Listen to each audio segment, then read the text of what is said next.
sont en train d'être faites pour voir comment maintenant les faire revenir dans le pays tu vois les faire revenir dans le pays pour déglu leen. du ñëw indi leen pour tëj leen non nit ki mën na ko tëj. tant que jugé woo ko. def nga ak defuloo il y a tu es présumé innocent. mais am na fu la tuddee foo xam ne wax dëgg yàlla tey il faut nga ñëw leeral ko soo bañ a ñëw leeral ko nag ñu employer d'autres moyens. Très bien. Dans le cadre de la coopération. alors ñu ñëw ci immeubles yi nga xam ne des immeubles vendus bañ cee jiital moom mooy immeuble d'âge ministère des finances et du budget immeuble des eaux immeuble Pasteur immeuble ancien palais de justice justice plutôt immeuble Rose immeuble ministère des finances et du budget immeuble building administratif immeuble ex-école des douanes ba ci immeuble Parchap su ma jëmul noonu la. am na ñaar yu échappé. mooy. gars yi dañ ci jàpp. lycée Lamine Gueye. lycée Lamine Gueye. bëggoon nañu ko ci bokkoon na ci njaay mi. lycée Lamine Gueye bi lycée Lamine Gueye. dem woon nañu ba gars yi dañoo xam nga tout ce qui est. oui. sur la corniche.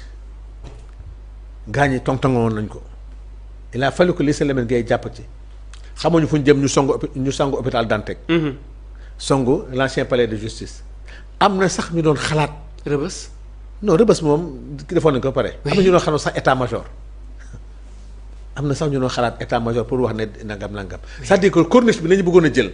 lépp heureusement que c'est des choses extrêmement sensibles.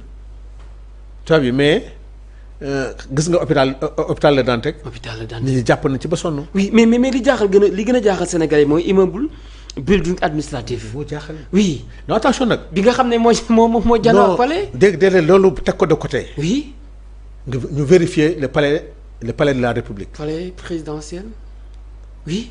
mais ku ñeme jaay ku mën a jëf le building administratif à coût de milliards de francs nga def ko ci ngay xalaat ne yaa ngi koy jaay war nga tiit ndax le palais présidentiel wala la maison militaire mais Albourakh. oui.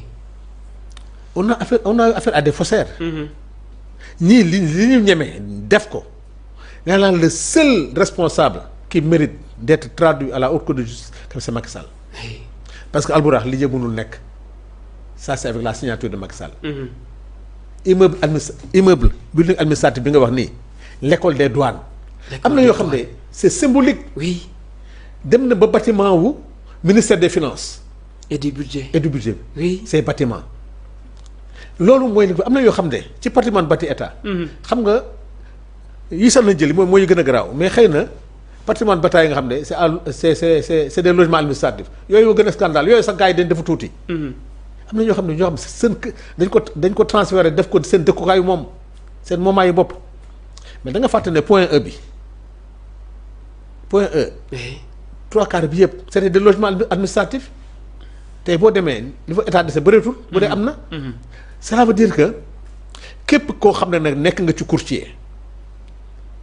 courtier ak foo mën a doon nga nekk Albourakh mbaa nga nekk Sanu mbaa nga nekk ministre mbaa nga nekk député concert nga faussaire nga tu seras traduit devant parce que loolu complicité la boo xam ne xam nga ko.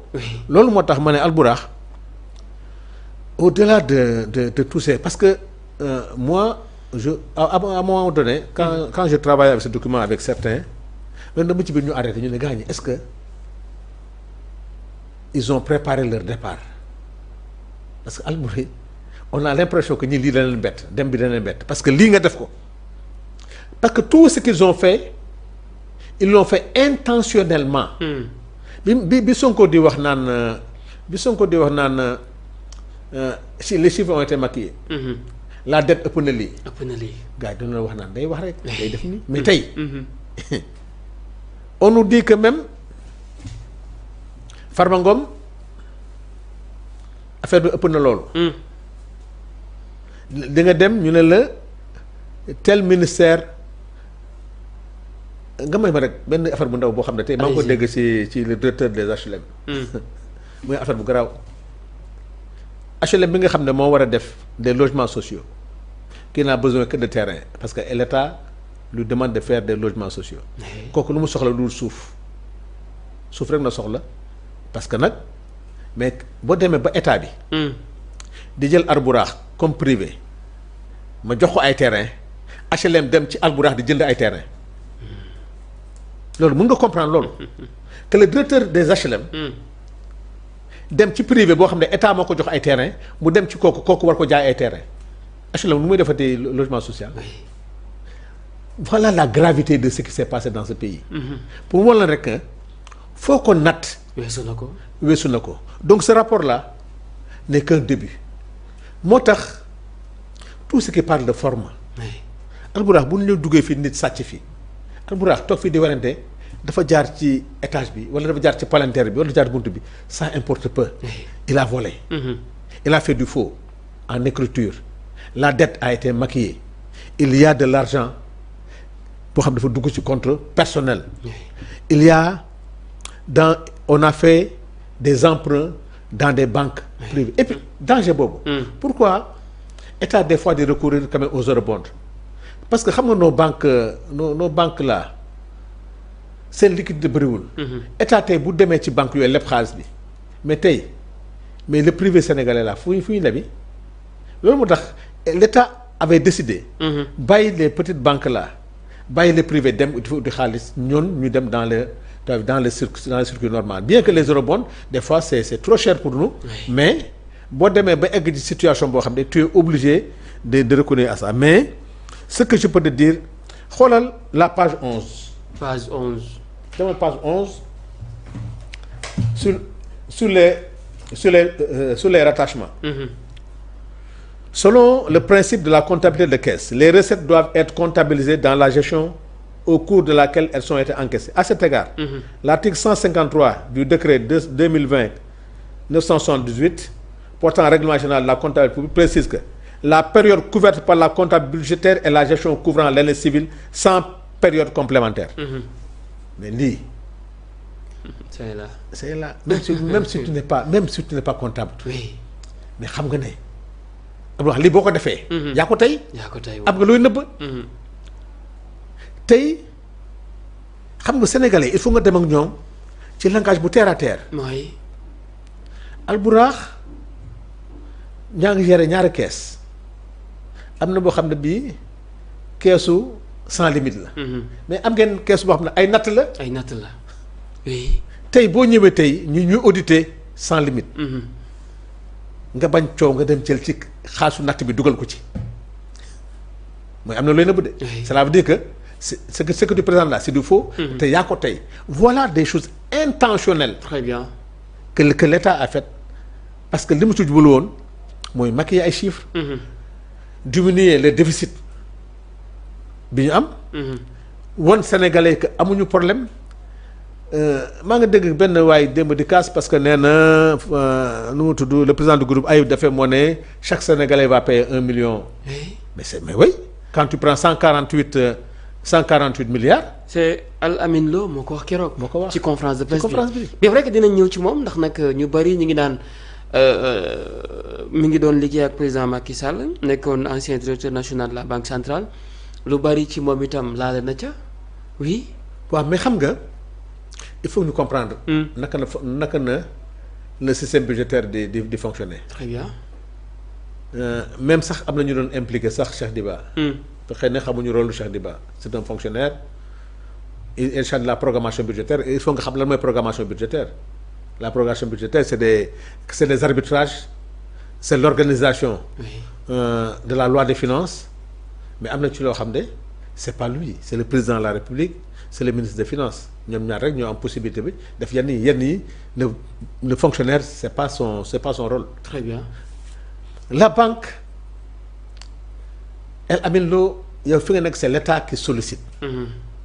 Tu ne gères pas un budget xamoo fu mu jëm c'est pas de ta compétence boo ko xamee c'est pas ton problème c'est l'État. Seul Macky Sall est élu moom mooy engager l'État. fu mu koy dugal c'est pas ton problème fan la koy dugal tu es un privé tu es dans d'autres secteurs. Tu ne te mêles pas aux affaires intérieures d'un État. Très bien. Il faut que même si tu es sénégalais, tu es affecté à la BCEAO. Tu n'es plus sénégalais, tu es de la BCEAO. Il y a des problèmes yoo xam ne maintenant dans la comptabilité publique normale am na loo xam ne yow li la ci war mooy la régularité. Si le président passe par la maintenant là où il va mettre là est-ce qu'il va mettre ça dans la comptabilité publique?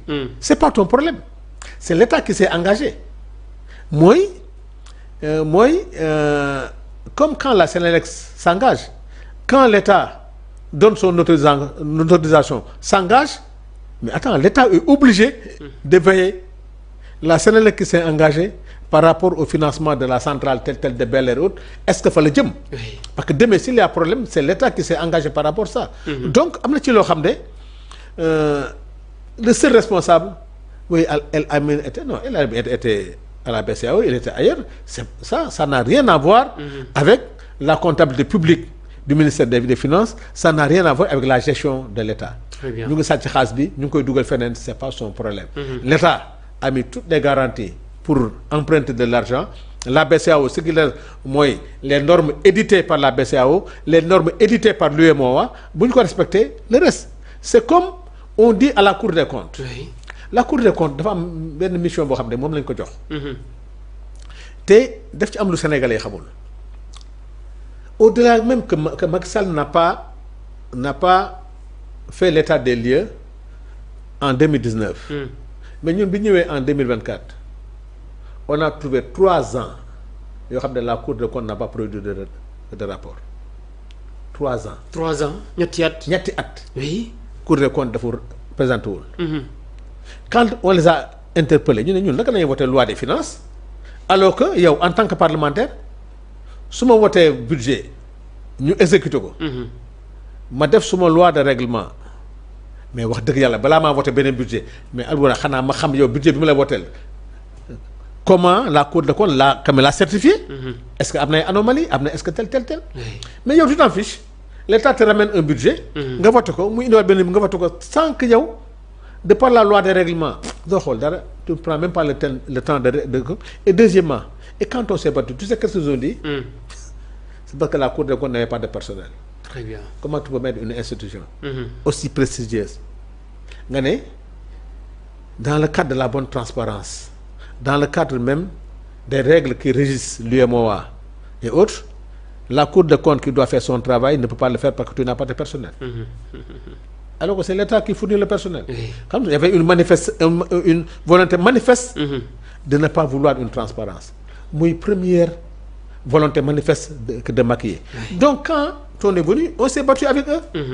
Mais en l'espace de 6 mois, 1 an,